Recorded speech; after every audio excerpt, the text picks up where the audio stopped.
And we are officially live. What is up, live reality game community? This is Dom, and I am coming at you live from my room, joined with Drew and Survivor Dearborn Season 1, 3, and 4 veteran and Season 5 of Survivor Grand Rapids Fresh Meat crew member Matt. And we are finally here in the new year, ready to discuss Survivor Grand Rapids Fresh Meat, the first 3 episodes. It has been quite a journey trying to schedule this podcast, to say the least. It was very smart of us to release during the holiday season because it garnered excitement. Families all watched it, but little did we know it really took an effort to plan all this stuff between visiting families. Who knew we had things to do during the holidays? You know, not everything revolves around Survivor, I guess, or Survivor Grand Rapids. So Drew, how have you been doing? I know last time we spoke, we were covering Survivor Dearborn's, journey through the seasons, and we kind of had a dead stop at Season 3, which we will end up covering eventually along with Season 4. But you were kind of thrown right into Season 5, Survivor Grand Rapids Fresh Meat. How have you been liking the season so far? I'm loving it. Like Dom said, I watched Season 3. We'll cover that eventually. Started Season 4, have not finished it yet. And then jumping from that into Grand Rapids has been amazing. Production value, top tier. You can tell, Dom, you've grown a lot in terms of your hosting. I hope so. Planning, execution of everything. The editing has been great so far. I know you've had your editing done for months and months in advance. But yeah, it's been great. I'm liking that we're getting full confessionals from people. I like that we're seeing a lot of this gameplay, a lot more modern style of gameplay. The challenges have been amazing so far. I'm loving it. I'm having a great time.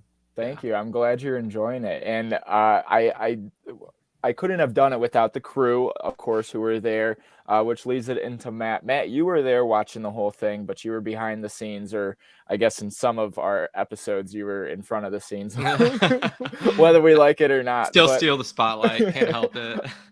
But how is it playing out for you, being able to watch all the events kind of play back? It's so crazy. Like, I would think I know everything that's going on as a crew member, but I mostly stuck to one camp, and like hearing all the stuff that happened at Red, it was like crazy. And like also shouting out like the environment, like now that we have Eric, shout out Eric's house and this awesome farm background, like it's so much different than suburban Dearborn. Yes, I have so many questions about the location too. It's so great. Yeah. It was so nice filming there. And then the cast, like I was talking to, spoiler, my fiance Juliana about this. I was like, I think this cast, like more than any Survivor Dearborn cast, is like the most reflective of an actual Survivor season. Like you have this mix of people that don't know what's going on, that do know what's going on, challenge beasts, people that are just funny to be there. Like it's so great and everyone's meshing so well. So props to you, Dom.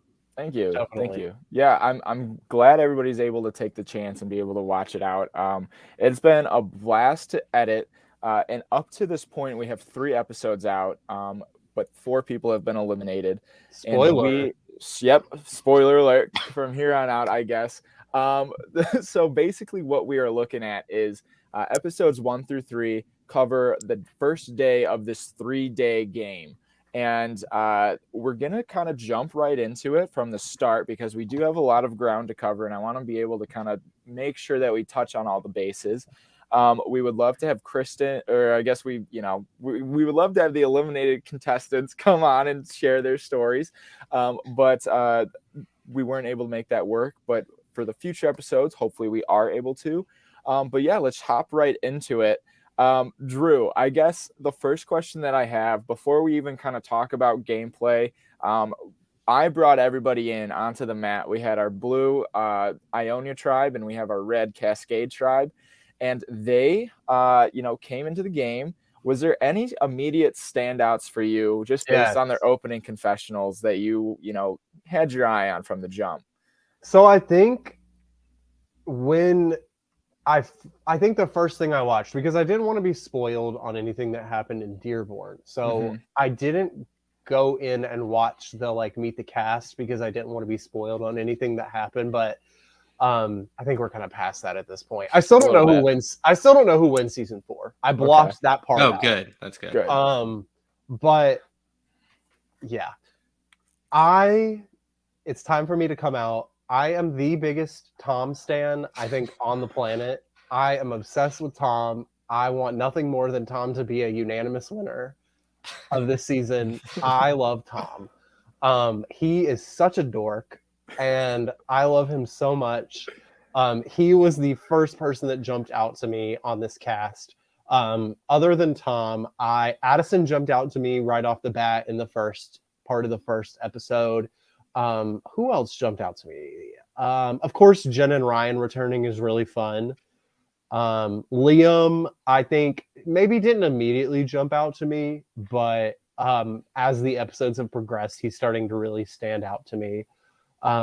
Sydney was the other person that really stood out to me. So lots of red. Yeah, a lot of Cascade love, it sounds like. Yeah, those are the people. I would say Tom, Addison, and Sydney are the people that jumped out to me immediately, just based on like the intros and like getting to kind of know everybody at camp.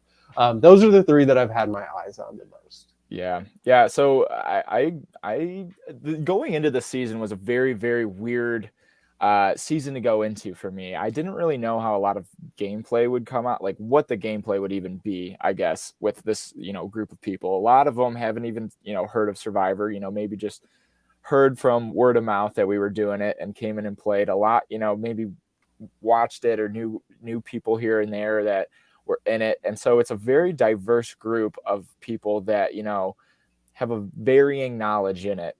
And so Matt, I guess, from the camera perspective, and somebody who's played before, were there any standouts that you thought, had a good mindset going into it? And I guess also, what was your opinion on our two Survivor Dearborn vets coming back to rewrite their story? Yeah, I think maybe the person that stuck out to me most, just story-wise and like what they were talking about in pregame interviews, was Mark.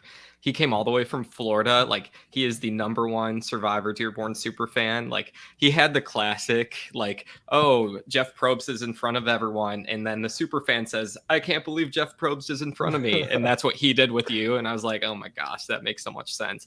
And then you like listen to his interviews and you can tell he's going to do like whatever it takes to get to the end. And it's like, that's the type of gameplay that I'm a big fan of, because I feel like that's how I like to play during Dearborn. As far as returnees, Jen and Ryan, so they were interesting choices to me at first.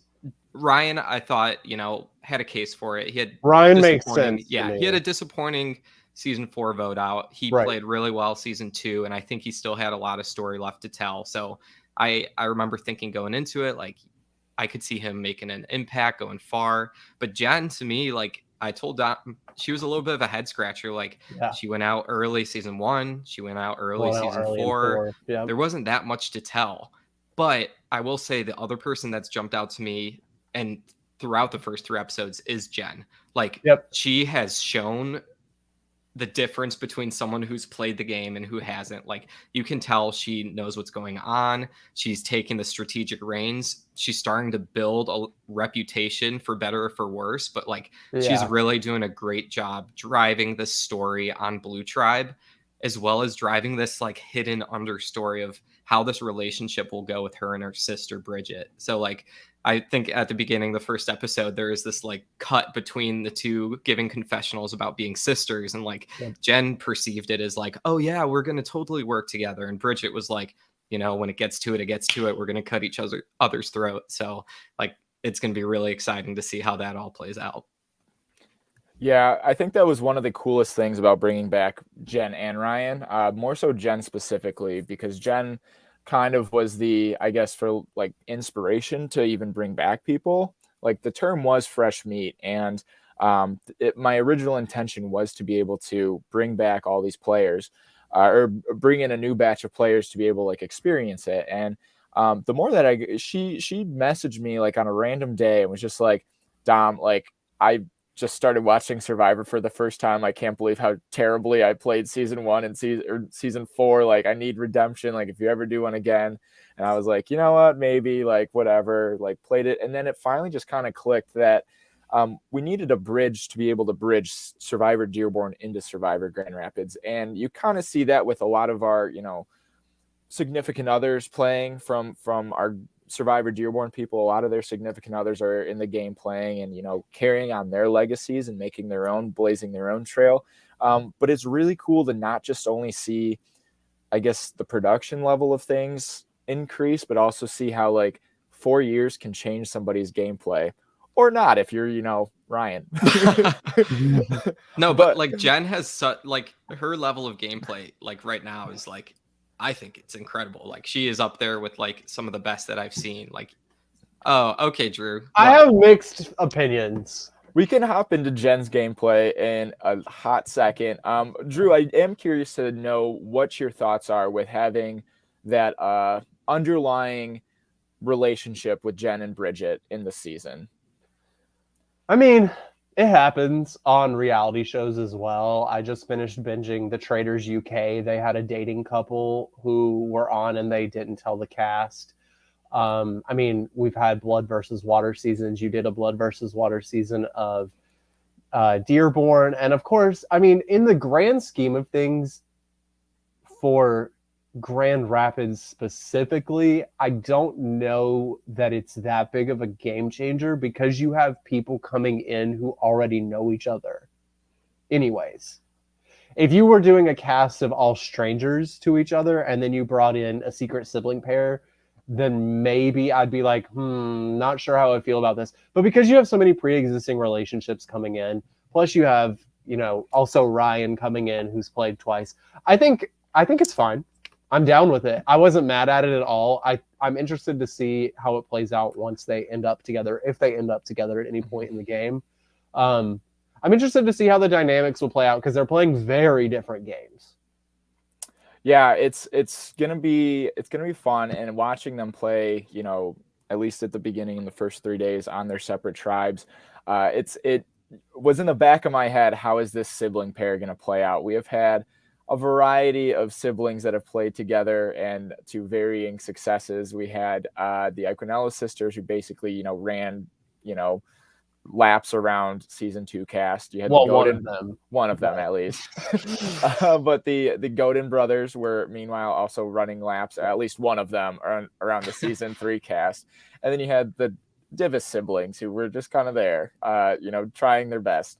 And the rich siblings. And the rich siblings. I wasn't going to mention them, but they're in there as well. So we will see how the Lesnow sisters play out.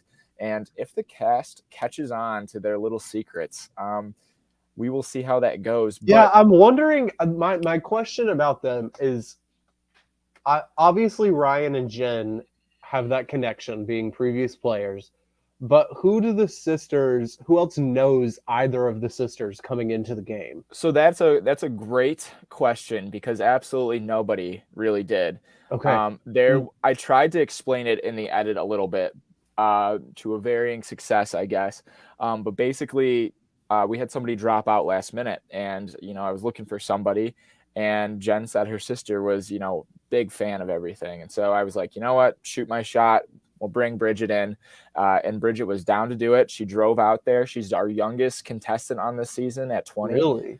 And so she is playing this game with such a maturity that I'm really, really impressed with how, you know, I think she maybe had like less than a week run around of finding out that she was playing and getting ready mentally to play. So she's been playing very good, in my opinion.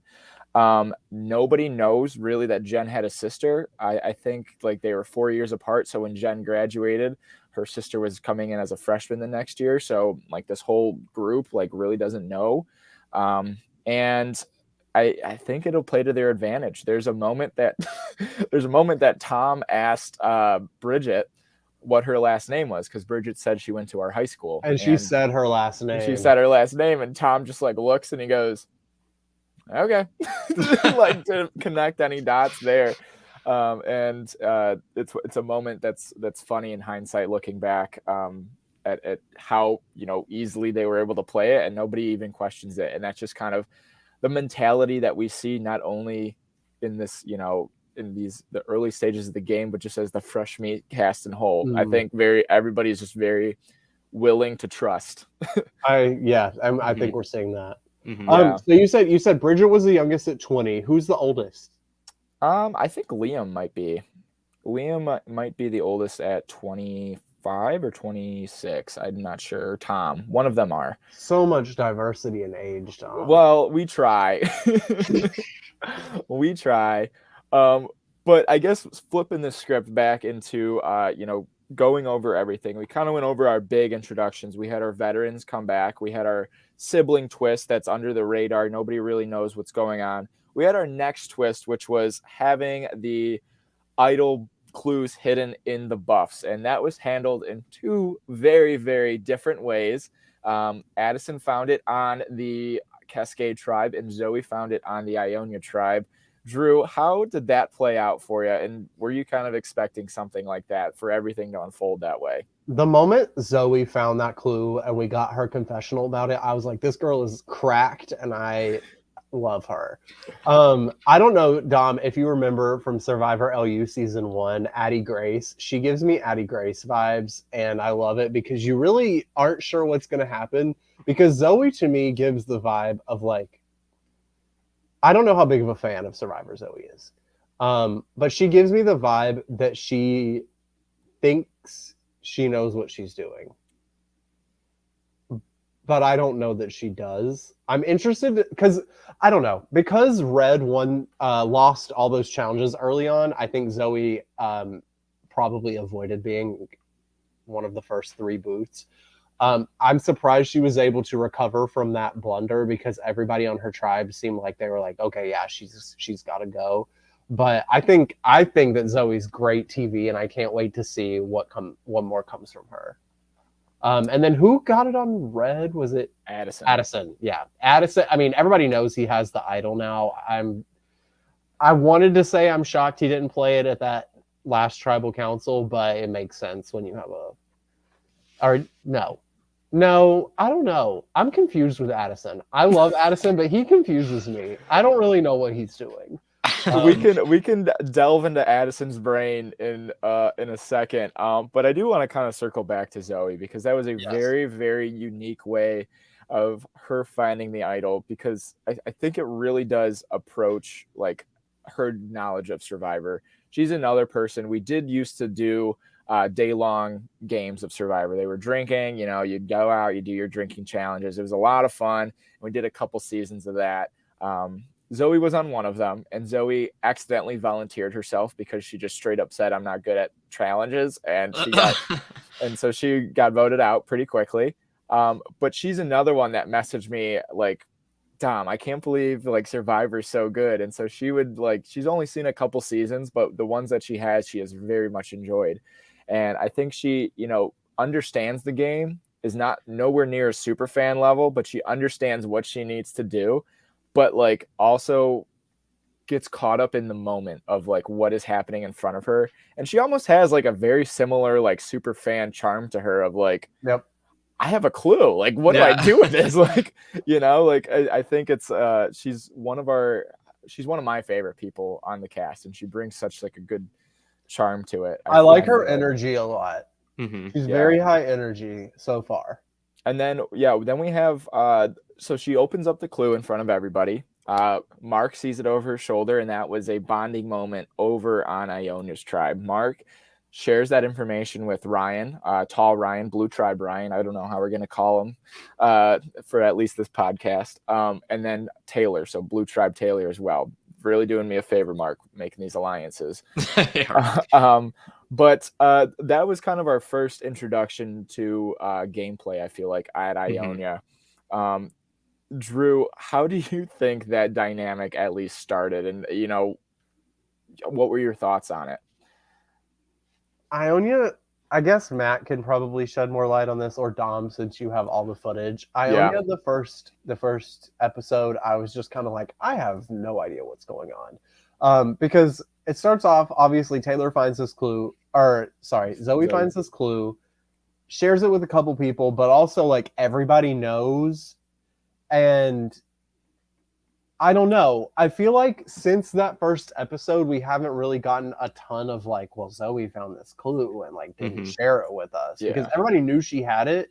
So she probably should have shared it considering everybody knew she had it, but she chose not to, which I thought was an interesting decision. I don't know. So the first couple of episodes on Ionia, I think I was struggling a little bit to figure out exactly where everybody was, and I think that makes sense because they didn't have to strategize. Yeah. It really was a big kind of spectrum of who's playing and who's not. You have a handful of people that really aren't playing on at all. Like you have Kyle, you have Spencer, you have Hannah, and Brendan. They're all kind of just like hanging out together, like kumbaya type thing. Then you kind of have Zoe and the Girl Alliance of Jen, Juliana, and even Hannah, I guess, a little bit. And they're all kind of, trying to make things work. And then you have Mark, Taylor, and Ryan, and Jen is kind of going in between that. So that's kind of the layout of Ionia, at least up until this point. And so Zoe actually did end up sharing the idol clue with the girls in an effort to kind of, bridge that Girl Alliance that has been so successful this season. And we'll see how it plays out. We kind of saw the first casualty of that at the last tribal council, but going into that challenge, the first challenge, you had to cut open the bags, and they just got outplayed heavily in finding that position. And so that was something really cool because it all happened, during like that strategizing session. And I didn't think I had the footage. And then my wonderful crew decided to record, everything. And I found the footage, and it's just so funny the way that they're able to like manipulate it. Matt, what was it like? I think kind of to answer your question, Drew, because I was like thinking back to how I felt the dynamics were these first couple episodes. And I felt like Blue Tribe had a lot of potential. They do have a lot of potential, but there's really two people that were like driving that potential. Like Mark, initially, like the Survivor super fan, he is thinking what's all these possibilities going on in his head. Will that help him? Will that hurt him? Will that draw a target? We'll have yet to see. But like, he's really the one that took this idea of stealing this idol clue, of bringing these boys, talking to these important people like Ryan. And then Jen on the other side of things, kind of a similar vibe of like, I'm fighting for myself and I'll do whatever it takes to like really, make that impact. You could argue she's playing too hard too early. You could argue she's establishing these relationships now that will help her to the end of the game. But like, these two people right now are really driving this strategy that's going on, and, grouping these people and deciding like who are the weaker links, who are the people they want to keep in their alliance. I think Ryan is a very interesting player right now too, because he's got a lot of potential. He's got a lot of thoughts up there in his head, and you can tell that. You can tell he's trying to piece things together, but hasn't quite figured out with the group the best way to do that. Yeah. I think that's a good estimation of him, and I'm excited to see how his story continues to go and what Dom does. But that's kind of how I was viewing it. But we will see more characters develop for sure. Yeah. So the Ionia tribe is a really interesting dynamic just because they, have been winning the most of, almost all the challenges. Flipping over to Cascade, who may be one of our most unlucky tribes. And still one of my favorites. In the series. Yeah, exactly. They just have a very unique like dynamic because they are kind of like this kumbaya tribe of like, harmony and everything. And yet they always like have to vote somebody out, and it's always a group consensus. Nobody is looking for alliances. No one's trying, like, they're just trying to find who everybody is okay with going, and nobody is okay with going on that tribe unless you're Kristen. Yes. But basically, I guess Addison grabs the idol in front of everybody after the challenge, and everybody sees him, and he brings it back, and he's held it for the last 2 episodes. Which is a really, really interesting move, not just from him, but also the rest of his tribe not trying to do anything with it. Drew, what were your thoughts about that? Good for him.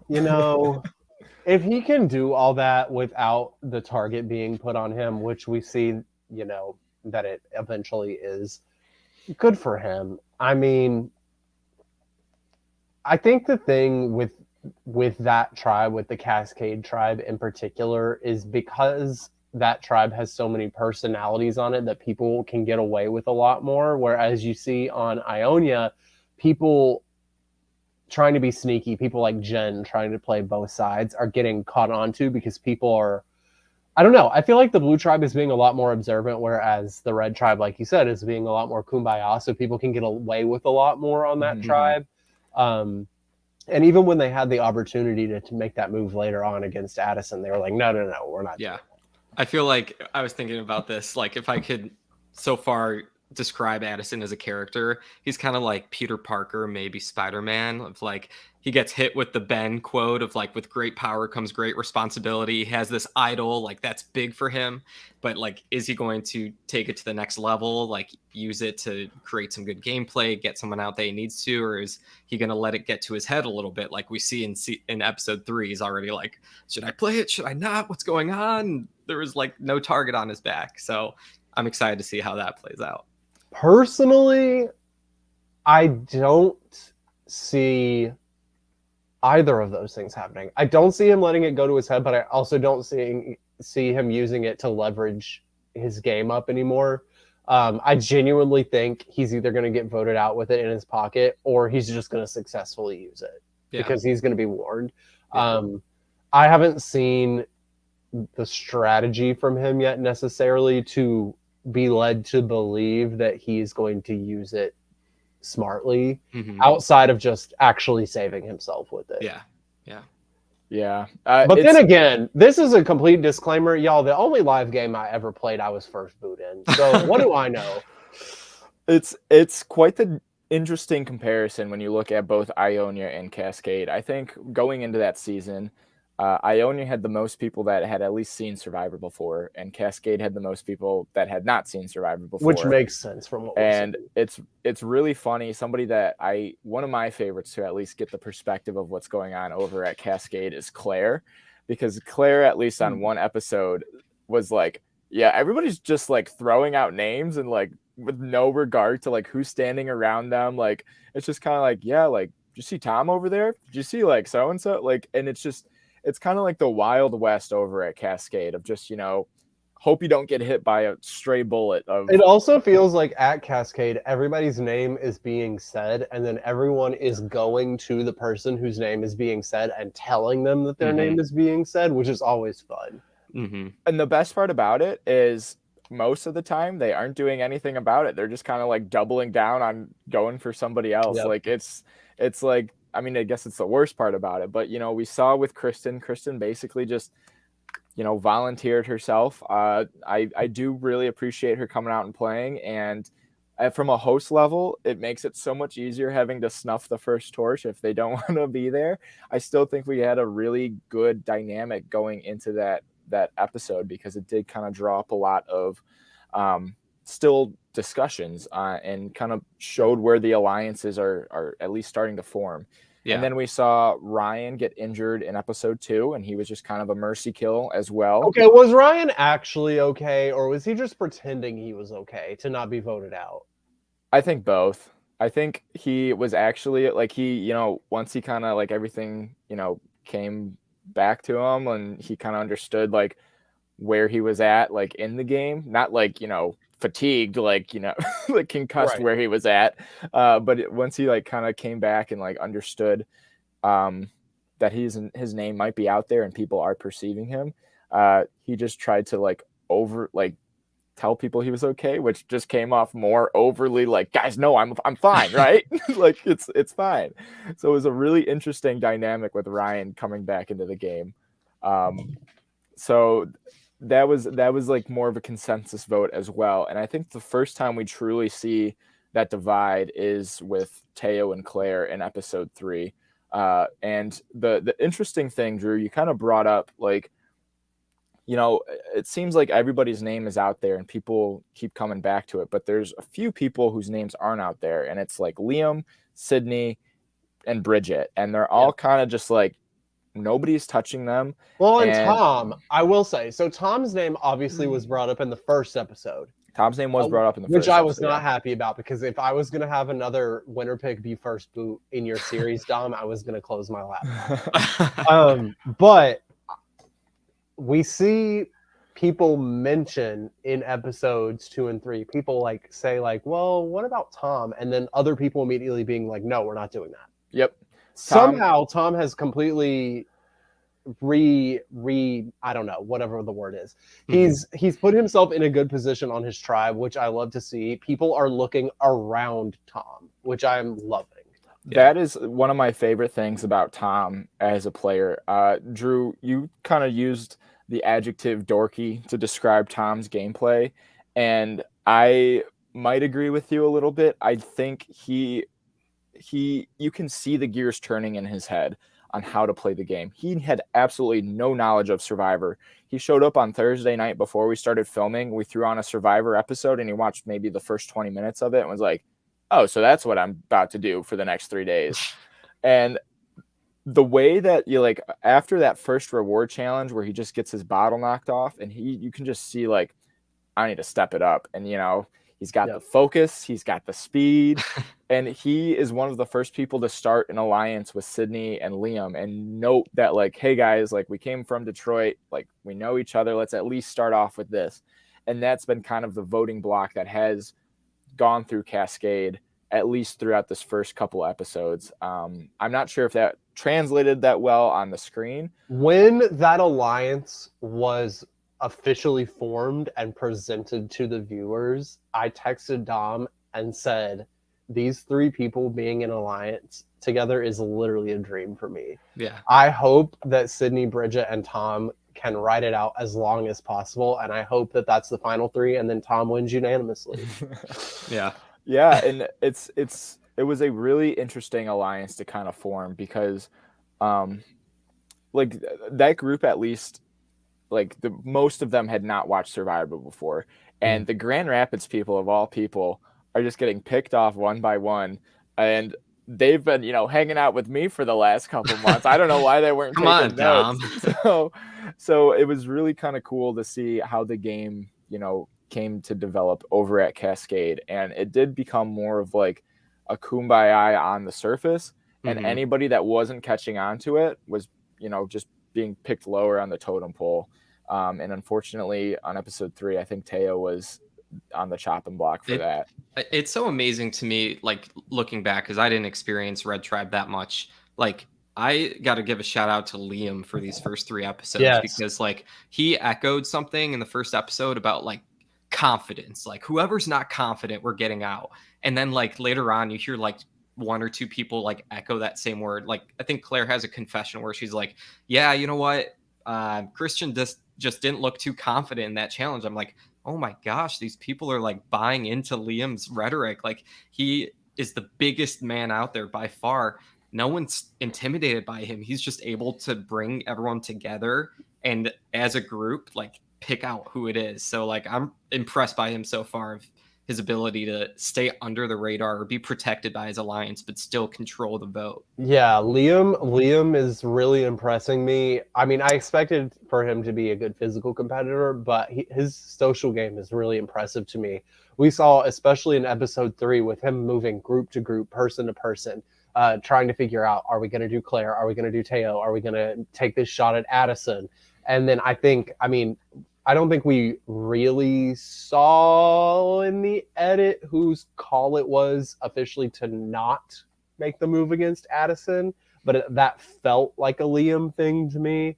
I'm very impressed with Liam. Liam, in my opinion, is probably playing the best game on the Cascade Tribe at the moment, but we'll see what's to come. And I think it's a good point that he's such a big guy, and clearly he's smart as well, and people aren't perceiving him as a threat yet. I'm interested to see as we get closer to a swap or a merge what might happen with him, because eventually people are going to be like, hold on, we can't let this guy's 4 feet taller than me. Yeah, we can't let this guy steamroll through the whole game.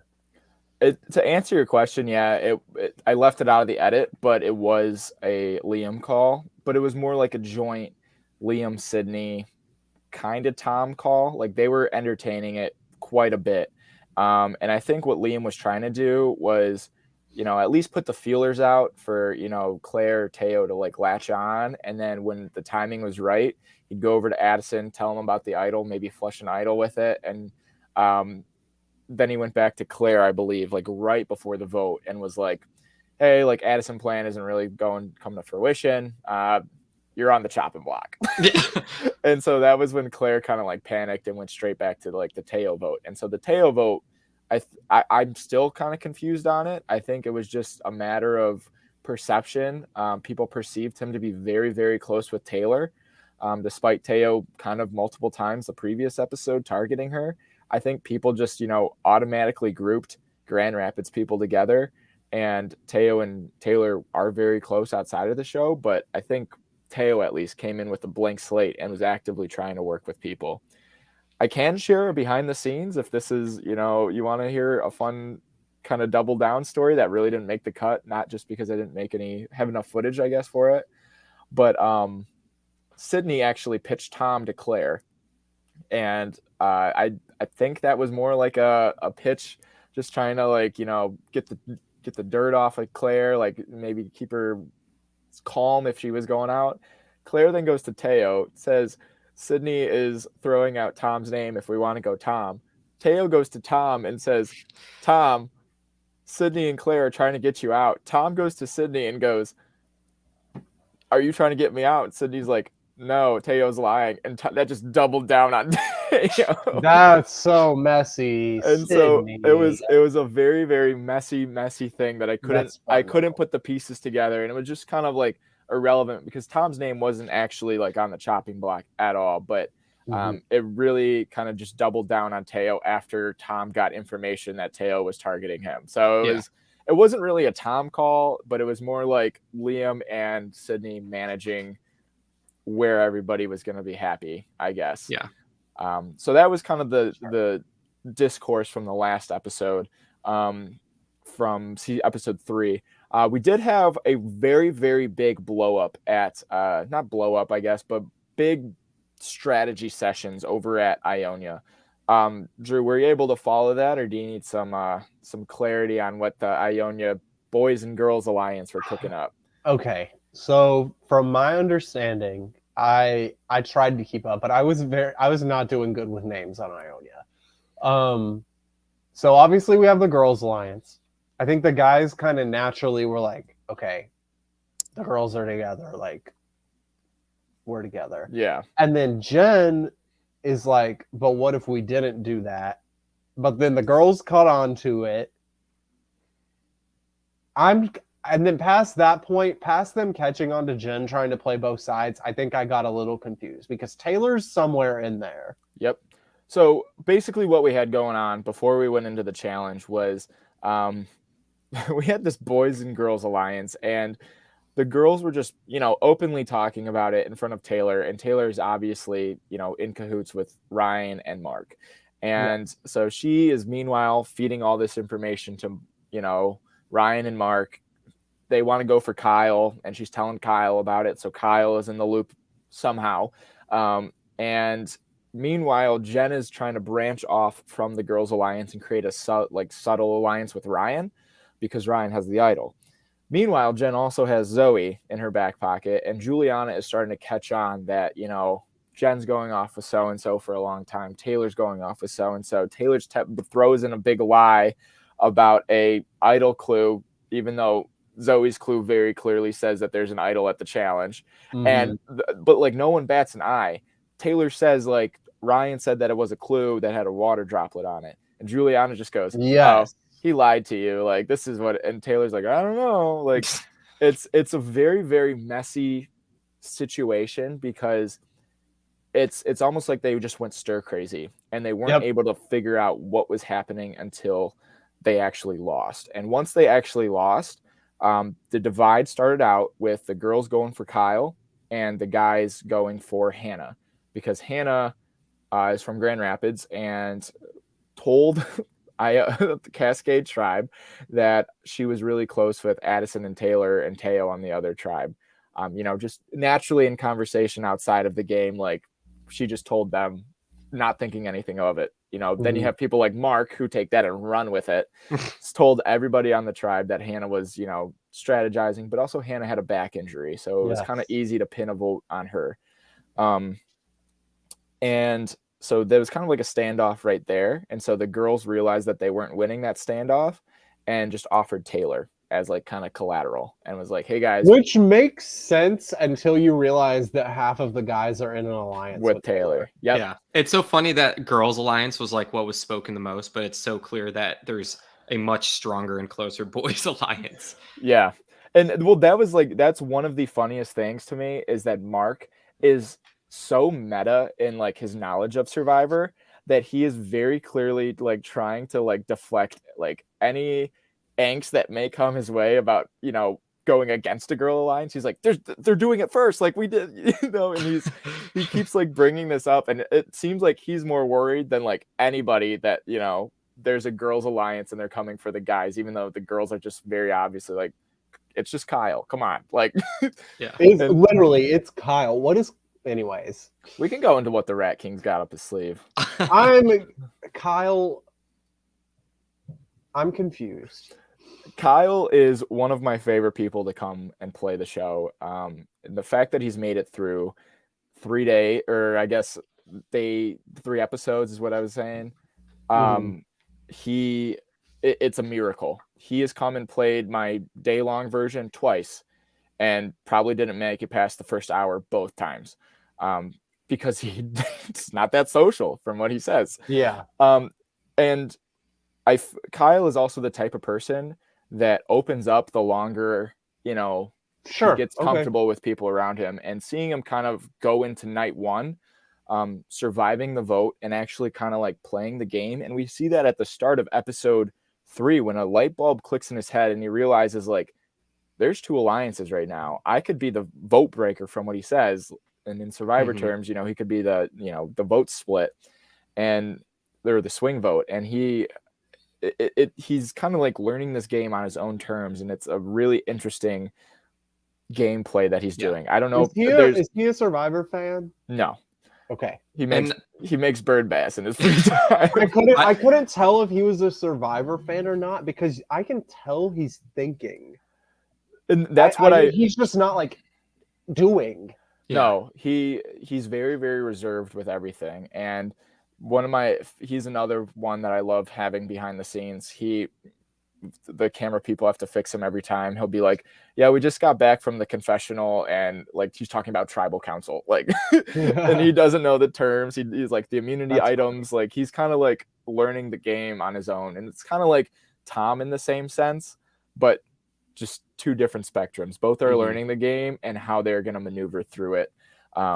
And Tom was the obvious vote because, he's going off looking for idols up by himself, and Kyle's the obvious vote because he's not talking to anybody. And so seeing both of them at least survive day 1 was really exciting for me because I was like, all right, we got 2 wild cards in our midst, and seeing how that plays out. But going back into like what the episode happened in episode 3 with the Ionia boys and girls team, they kind of offered Taylor up as a, a casualty vote. And it picked up some traction for quite a bit until, I believe it was Ryan kind of just put his foot down and was like, I'm voting Hannah. And then Hannah came out and was like, guys, I can't. And I do want to give credit where credit is due for Hannah. I predicted her to be in my top 3 for, the season, and just strictly based on her physical presence, and being able to like be a strong person, but also being very, very strong loyally to like the people that she was working with. I think she would have unfortunately been the vote out on this episode anyway. But really? I think that would have been a very, very big miscalculation and a big, big error for a lot of the people on Ionia, because she is a very, very good ally to have. And to keep players around like Mark and Taylor that, and Jen that are very, very obviously like under the radar, to keep someone as straightforward as Hannah and will tell you how she sees it is, something very, very powerful to have. So, though I remember we were getting ready for tribal council and she just like looked at me and I could see like the pain in her eyes, and she knew how much like this season meant to me, and I knew how much it meant to her.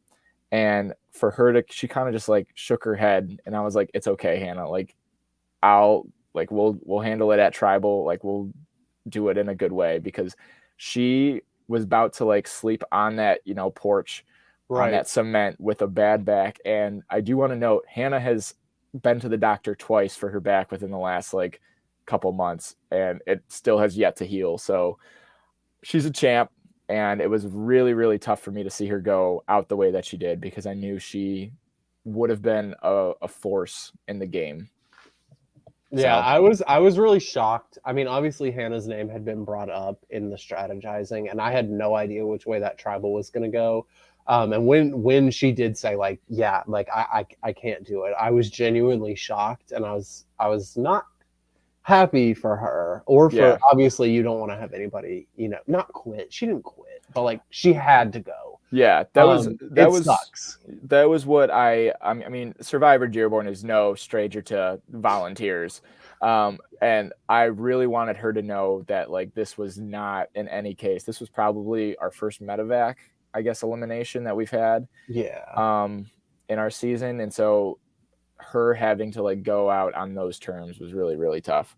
But yeah, it is what it is. And the game, I guess, moves on, because Ionia didn't have to like, draw any lines at that tribal council. Cascade didn't get any information from them. So the lines are still kind of blurred on both ends of who's with who.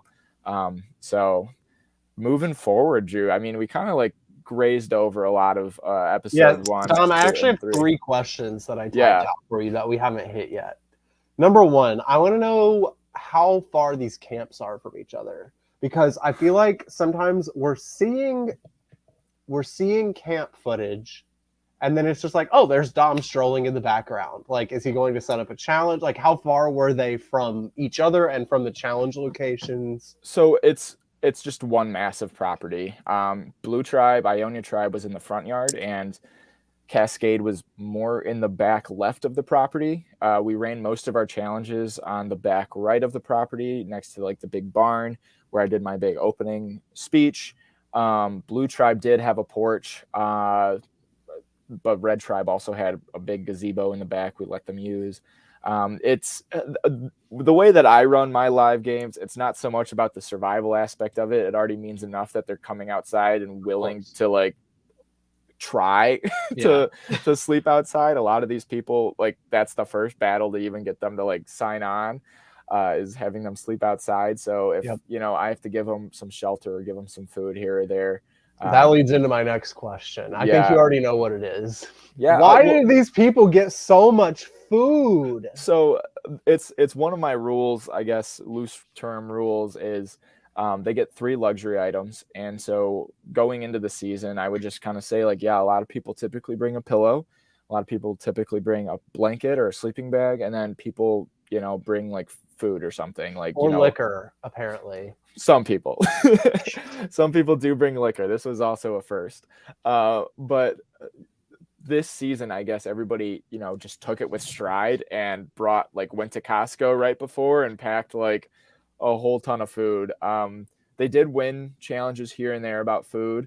Of course, food. I think it was great that you had for the double tribal that you had. First tribe gets 3 pizzas, beer, and ice cream. Second tribe just gets their 2 pizzas. But I'm like, they've been eating all day. They don't need it. It's definitely like, I think that's the way I feel like I think a way to describe this to help you like with the frame of reference is what separates Grand Rapids and Dearborn from other live reality games is like you have this group of people for the most part that are not super fans of Survivor at all. Like you are taking people who are friends and of some way of people of the crew, and we're bringing them all together, and we're just rerunning this like first season of Survivor, like the actual show over and over again. So as a way to get them to come out, we're not going to like say like you have to sleep outside and you have to starve. And no like, food. Yeah, exactly. Like no, and I think that makes sense. I figured that was going to be the answer. But like I was like, there's so much food here. Like these people are like, yay, we're getting pizza. Yay, we're getting ice cream. I'm like, you've been eating all day. What do you mean? They chow down on that crispy rice like no other. For like that's the food that they get them. I was honestly surprised by the amount of food that we had. like I'm looking at the footage and I'm editing it, and Ionia has a full freaking like kitchen in their front porch. And I'm like, okay, well, maybe we might skimp out a little bit next season on the food rewards. But yeah, like kind of Matt said, the whole experience, the way that I approach the live games, it's not really about the survival aspect of it. Right. The It's not survival about aspect, authenticity. It's yeah, about the game. I mean, you're never going to get, I mean, a 3-day game is just about as equivalent of surviving on this new 26-day game, in my opinion, that Jeff Probst presents with us. But it's more about the characters, and it's more about the dynamic of the gameplay that I like to focus on. And so I don't want, I've done it before, like season 4, you're going to see when you watch Survivor Dearborn season 4, people were dying like on the last day just because of, the pure heat and exhaustion. And the last thing that I wanted to do was kill my first cast back in 4 years. So I already had a back injury. I don't need a, dehydration. Right. Well, and a head injury. Yeah. My last question that I had written down that we haven't hit on at all is I want to know about pre-gaming. So there was very, very little pre-gaming going on. I can break down just who knows each other. Probably the least pre-gaming of any Dearborn season. I don't necessarily need to know who knows each other because I think they discuss it a little bit, but I just didn't know if anybody had come in with active plans to work together. So I think the only people that did come in with active plans would be the Lesnow sisters, because Jen gave me Bridget's number, and they both knew that they were playing, but I was pretty clear with them, like, you guys are going to be on separate tribes, like, don't talk like game at all, like, until like the cameras are rolling. I want like authenticity with everything. And they both respect Survivor enough to give me that. I seriously don't think that they talked until after the show. They didn't talk about real life until after the show, and they first finally were able to like hug his sisters, and it was just they took it seriously from the moment they stepped out of their cars. They were very, very in the zone and kind of knew what they had to do, and were playing up that persona. Everybody else, I'm sure Claire and Juliana spoke. They had a 5-hour car ride. So that's another thing. Like I live here in Cincinnati with Juliana and Claire. Juliana, my fiance. Juliana and Claire live like 8 houses down from me. And so I like told them, I was like, yeah, you're not allowed to pregame, no pregaming. Don says no pregaming, blah, blah, blah, blah, blah. But like knowing like, oh, like they're going to talk. Of and course. Then like I'm talking to them on the car ride, and they're like, no, we're not talking. Like, no, you said we're not allowed. We're not allowed. So like people really took that seriously. Yeah, it was a very, very interesting group of how like they interacted. And even in Grand Rapids, like even in Grand Rapids, it was tough to even like not pregame. Like I would sit down and show them like Survivor. I'd be like, guys, like this is what we're gonna be doing. And like even watching Survivor, they'd just be like, huh, okay, and like no talk whatsoever about how they're gonna play the game, like anything. So it was a very interesting dynamic to see play out. And I think the first time that it was even spoken on camera, like, hey, we're from the same place, we should work together, was when Tom, Sydney, and Liam kind of like came together and were like, we should stick together at least for the first couple rounds as Detroiters. So the pre-gaming was very, very minimal this season. Another question I guess I kind of just thought of, how did you access your cast? Like, how did you pull your cast? So one of the big things that I really wanted to kind of like touch on the season was a big driving force for this season was I just wanted to come together and bring everybody together. It's been 4 years since we did our last one, and I have done, I've gained a whole new group of friends, and I wanted to be able to share these memories with these friends that we've been talking about with the Dearborn people for so long. And when I kind of like first introduced it to, Matt, Charlie, Noah, like my production crew, they wanted their significant others to be a part of it as well and be able to like share that experience, which I thought something was like really, really special. So they were kind of like my first go-to people. And from that point on, it just kind of like spread out. I got a bunch of people from Grand Rapids. I kind of like filtered that down. By the time we ended up airing, a bunch of our Grand Rapids people either had to like couldn't make it work. So we had half a cast of that. And then from that point on, it was just like, hey, I had a girl drop out. Anybody have somebody? And my casting crew would go out and find somebody for me to, to replace it. That's and awesome. The willingness that a lot of these people were able to take, not just on, coming out and playing Survivor, but on me and, making, the whole project come to fruition was really, really humbling. And that was one of my favorite parts of the weekend, was having all the cast of new faces, because I know everybody to varying degrees. So this was really like an experience for me to be able to, grow with these people as well and strengthen my relationships with them. So I couldn't have done it without my crew and helping it. But if we do a season 2, expect to see some new fresh faces on there as well. I'm excited. We got a lot of interest if we're able to make it happen. Big if. I would love to see more. Yes. But Drew, any other questions? I do really want to kind of dive into the thing that we used to do with Survivor LU, and kind of naming our power players. I know we typically went week by week, and okay. You know what I'm talking about? I do. So Matt, what we used to do on Survivor LU, which was Drew and I's podcast that we used to cover, and each week we would kind of name our top 3 players. Our third place player would receive 1 point, our second place would receive 3, and our third place would receive 5. We can do it that way. We did 3, 2, 1, but it doesn't really matter. Let's do it that way. 3, 2, 1. And so by the end of the season, we kind of had a tally of who our power players were throughout each week and who had the best weekend going on. But because we missed season, like the first 3 episodes, unfortunately, I believe Kristen, Ryan, Teo, and Hannah are out of the running for that. But let's just do a top 3 performances of day 1. Can I ask you a quick question? Yeah.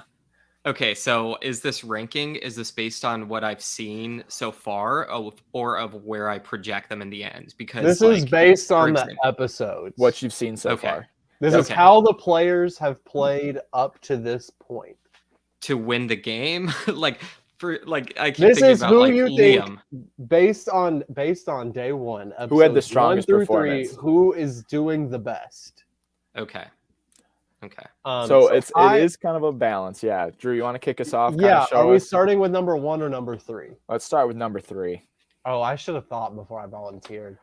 Okay, number 3, I'm going to go with someone. No, I can't do that. I have to go with Tom for number 3. Okay.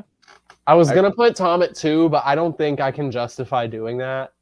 So Tom is my number 3. From him being a target in the first episode to being basically the central figure of his tribe right now, where it's kind of him and Liam separately, but also together, making the decisions. Nobody's looking at Tom.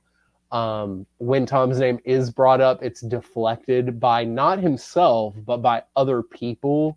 I think it's great. Plus, I love Tom. So if I can get Tom in a top 3, I will. And I think that it's quite justified for me to put Tom at the 3rd best player of day 1. I'm not contesting that at all either. I think I'm contesting that. I think you can be wrong, Matt. Matt, do you have yours picked yet, or I think number 3 I would go with Bridget. I think Bridget's doing a really strong performance. She's not in the tight Liam, Sydney, Tom group, but I think she's holding her own and still driving votes outside of that. So I've been really impressed with her, and I would put her as 3. All right. I think my number 3 is I think Ryan. Ryan T. Big Ryan, the only Ryan left in the game at this point. And the only reason I put him is because he has been able to play very, very under the radar despite having an idol and his size.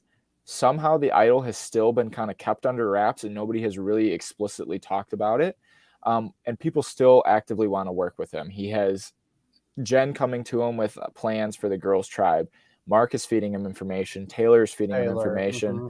And even Juliana is starting to kind of get into that territory of, wanting to start conversations with him, at least wanting to be on the same page with him for that first vote out of Hannah. So I think Ryan kind of came out swinging. He's very, very quiet when it comes to confessionals, and he doesn't really share a lot that's on his mind. But like we kind of talked about, his brain's working. I think Ryan was my other consideration for third place.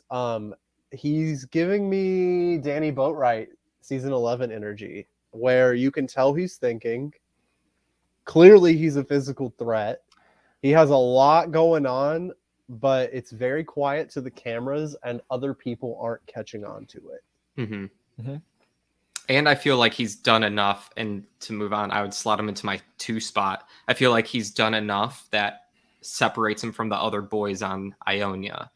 So like, even though like maybe Spencer, Brendan, Kyle, or well, not Kyle, but Spencer and Brendan are also kind of under the radar. They haven't done as much creating of like vote out. So I would put him 2.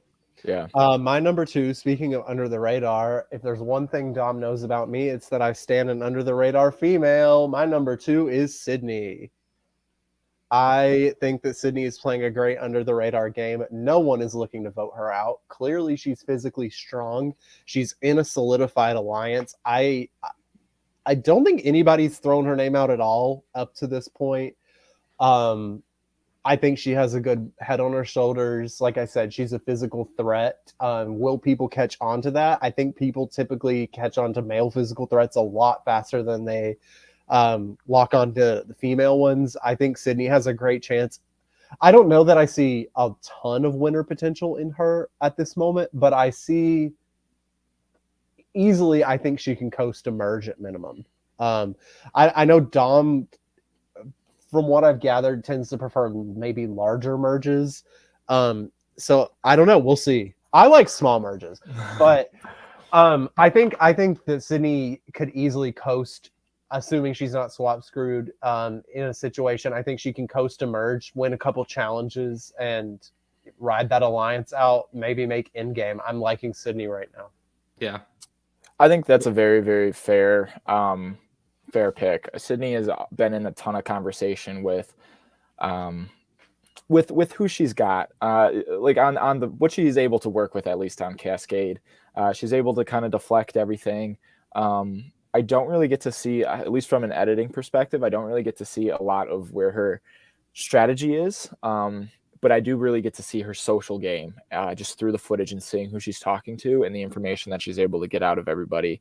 But for number 2, I want to give a shout out and go for Liam. I think Liam has played a really strong day 1 in the best way that he can.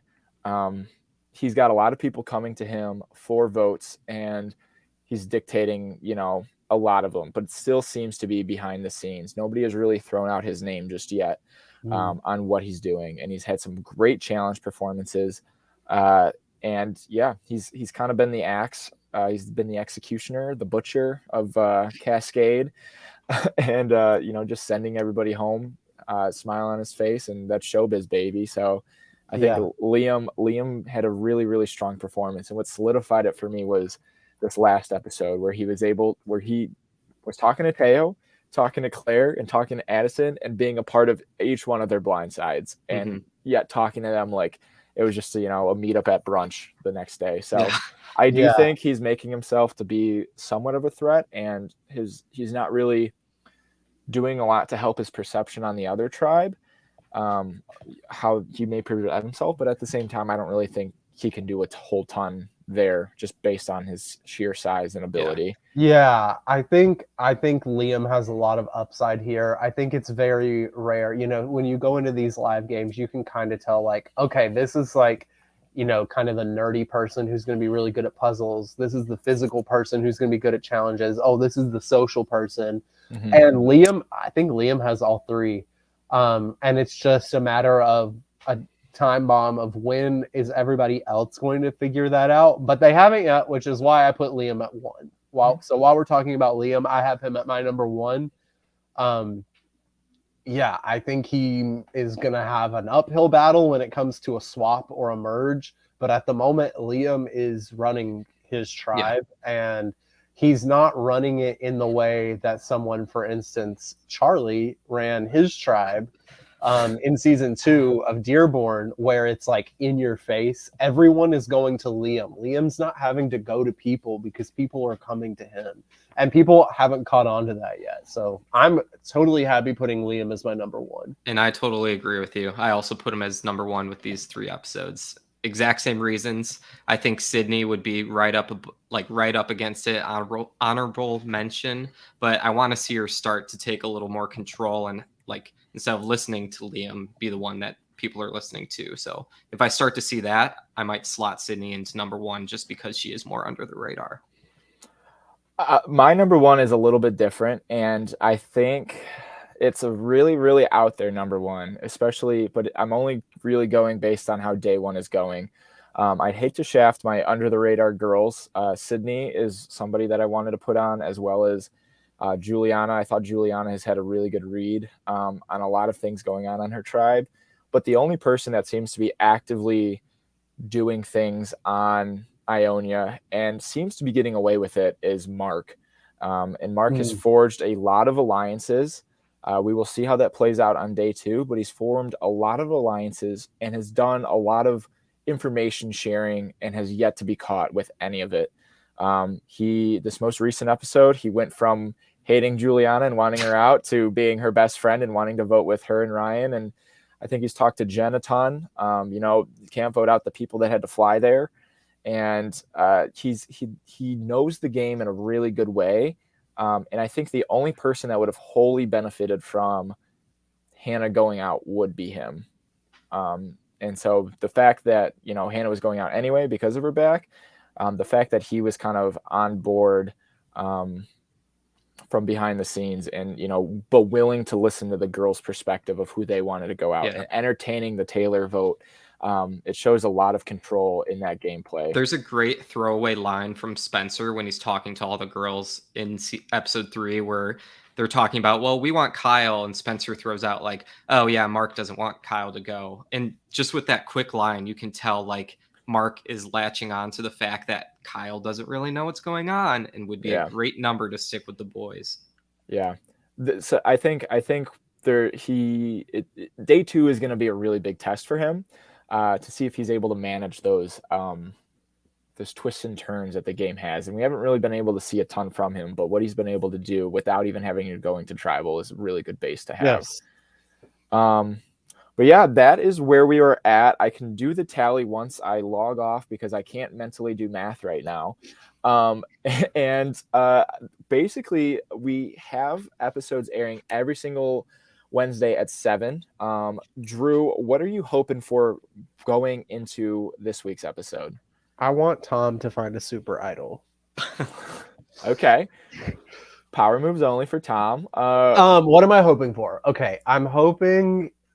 Let's see. So that would mean there are 16 players left, right? Yep, final 16. Would love maybe a swap. If there's not a swap, I would like to see some more Ionia having to go to tribal, because I really am enjoying every person who's on Cascade at the moment and need them to just hold on for a little while longer. It's not that I don't like everyone on Ionia, it's just that I don't know them yet. Yeah. So I'd like to see some more dynamics develop there. Would love to see more Addison Idol drama. That is something that I would love to, and I'm based on the grin that you gave me, I'm hoping that means something's going to happen at some point. Yes, my crazy prediction, which I know we used to do for LU, my crazy prediction is that, no, actually, I can't think of anything that's like viable because I don't know how you're going to run your game. But you're doing a great job, as I predicted. You know your stuff. Thank you. So I'm liking what you're doing. Thank you. I can ensure that we do have quite the game ahead of us. It is, it's chaotic to say the least. A lot of dynamics happen throughout the season, and I'm really excited for everybody to be able to tear it apart and see what's underneath the surface. Because there's, and by the end, I think you'll. Oh, sorry, I didn't hear you. By the end, I think you'll see like there's a great story that you don't even realize sometimes is unraveling between multiple people. I'm excited to see it. I will also say I'm expecting, since it is an offspring of Survivor Dearborn, that at least one person, if not more, will go home with an idol in their pocket. So that's my bold prediction for the season, is that somebody's going to go out with an idol in their pocket.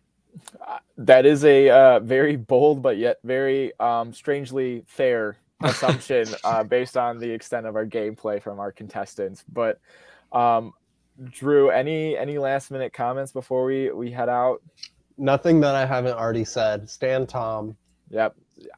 Agreed.